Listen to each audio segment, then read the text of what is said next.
윤석열 탄핵 광장의 분노가 감동이 된 이유. 이득신 작가. 국가의 주인은 국민이다. 이 당연한 명제를 민주국가 대한민국에서 모르는 국민은 없을 것이다. 그러나 국민이 주인이라는 말은 선거 시즌 언론과 출마자들에 의해 투표 동료가 이루어지면서 마지못해 느끼는 게 일반적이다. 각자가 해야 할 밥벌이에 서글픔 또는 위대함이 있기에 우리가 매일 주권자라는 단어를 가슴에 새기며 사는 게 쉬운 일은 아니다.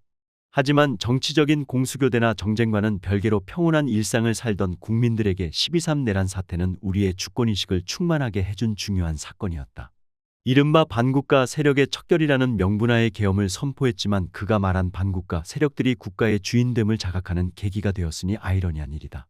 계엄 당일 국회로 모여든 시민들이 계엄군을 막아냈고 주권자임을 스스로 확인한 국민들은 여의도에서 윤석열 탄핵을 통과시켰으니 그들의 내라는 정치적 방향과 지향점이 다른 이들을 반국가 세력이라고 몰아세운 단순히 용어 선택의 문제가 아니었다. 이 나라가 민주국가이며 이 나라의 주인은 국민이라는 다분히 습관성 헌법 인식을 넘어서 주권의식이 발동한 중요한 사건이 바로 계엄령과 내란이었다. 그들의 내란을 종식시키기 위해 시민들이 팔을 걷고 나섰으며 생계를 뒤로한 채 집회에 참가하여 윤석열의 탄핵과 파면을 목이 터져라 외치기도 했다.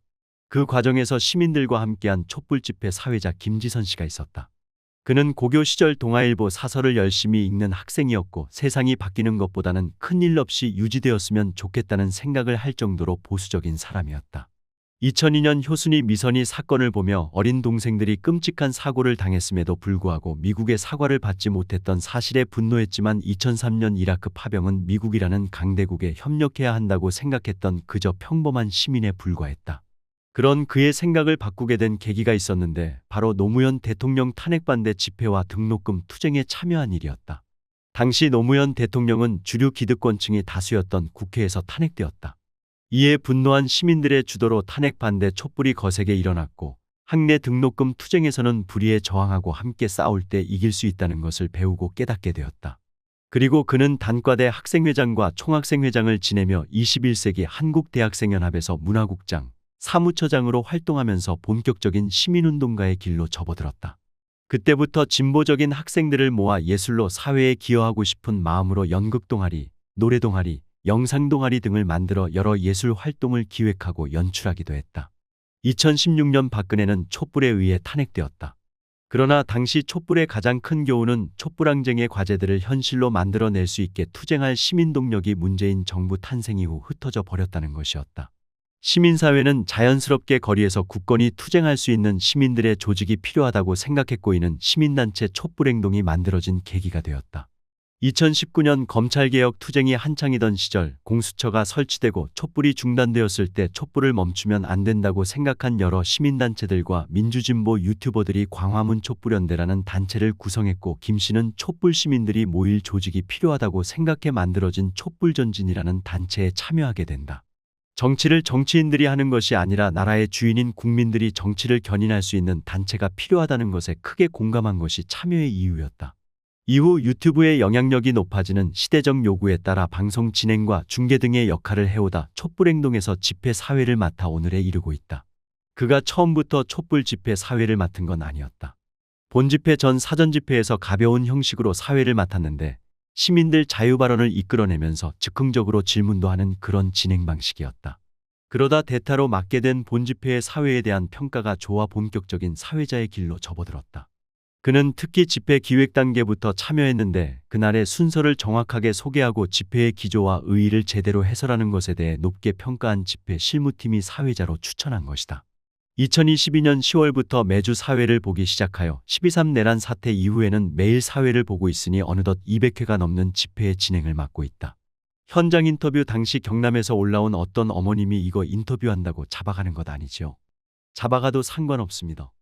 어차피 애들은 다 컸고 미련 없는 나이입니다라고 했던 게 아직도 기억에 선명하다는 김지선 씨는 당시 정치적 상황에 대해 덧붙였다. 윤석열은 전쟁과 계엄을 일으킬 자라서 당시 모두가 비상한 각오로 싸울 의지를 불태우던 때였다.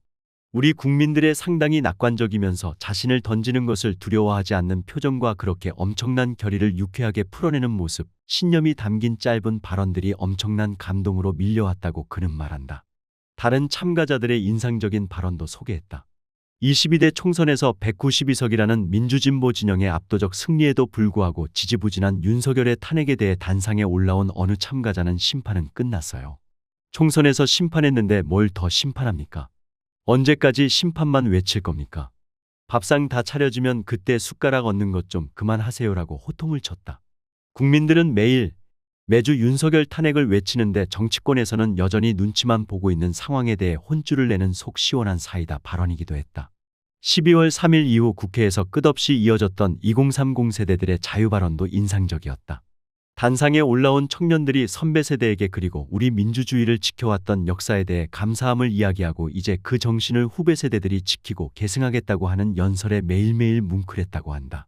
한파와 폭설을 맞으며 노래하고 춤추고 버텨낸 그때에도 승리와 낙관이 가득한 발언들이 비로소 투쟁을 이어갈 수 있었던 원동력이었던 것이다.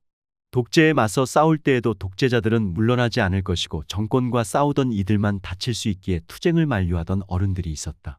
박근혜 탄핵 전에도 역시 비슷한 반응들이었다. 윤석열 탄핵도 마찬가지였다. 당선되고 바로 촛불을 들며 선제 탄핵을 외치자 아직 지켜봐야 한다. 아직 아무것도 하지 않았는데 탄핵을 외치는 것은 선거불복으로 보일 수 있다는 말을 많이 듣기도 했다. 하지만 국민들은 정확했다. 윤석열이 나라를 망국의 길로 이끌 거라는 예감을 갖고 있었던 것이다.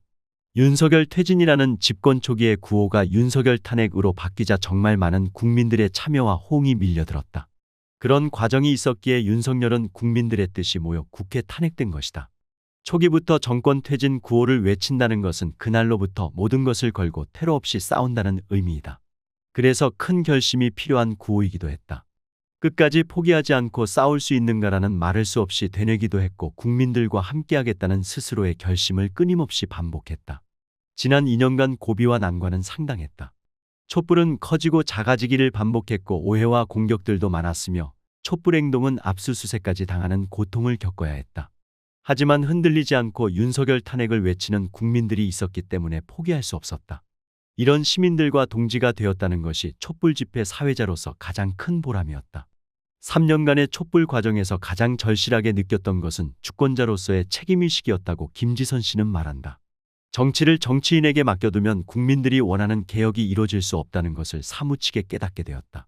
그래서 나라의 주인이 국민이라는 것은 말이 아니라 현실로 만들어야 한다는 의식의 무장으로 투쟁해 온 것이다. 그 절실함이 만들어낸 결과가 바로 탄핵이었다.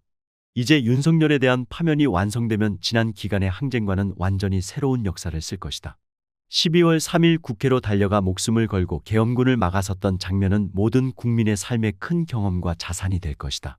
현장에 있었던 이들은 물론이고 올 수 없었던 이들마저 TV로 내란 세력들의 반란행위 중계를 확인했다. 분노한 민중은 결국 집회장으로 향했다. 이는 어쩌면 80년 5월 전두환의 총칼에 맞서 싸웠던 광주 시민들에 대한 미안함과 고마움이 2025년 대한민국 시민들의 혈관에 도도히 흐르고 있다는 것을 증명한 것이다. 우리 국민들의 역사적 DNA는 이렇게 만들어져 왔고 어려운 고비마다 본능적으로 일어선 것은 결국 대한민국 민주주의의 교과서가 되고 있다. 먼저 나선 이들에 대한 고마움, 죄책감이 승화되고 다시 이어져 민주주의를 지키고자 하는 그 귀한 마음이 혹한의 한파를 뚫고 불의한 권력마저 심판대에 세우고 있는 중이다. 끝으로 김지선 씨는 함께하는 촛불 시민들에 대한 감사 인사를 잊지 않았다. 만나면 언제나 손을 꼭 잡으면서 정말 고생이 많다. 제일 고생이 많다라고 격려해 주시는 분들에게 그 마음을 그대로 돌려드리고 싶다고 말한다. 집회의 사회자도 한 명의 시민으로서 책임감 있게 촛불에 임하는 것처럼 모든 촛불 시민들이 다 주인의 자세로 촛불을 지켜왔기에 사회는 진보한다는 생각이며 위대한 국민들과 함께하는 동지가 된 것으로 너무나 큰 영광을 얻었다는 말도 덧붙였다. 어느 촛불 시민의 발언 오늘도 광장으로 나간다. 내가 믿는 촛불이 나를 믿고 있으니까라는 말처럼 우리는 서로에게 촛불이 되고 희망이 되어 서로의 민주주의를 만들어가는 중이다.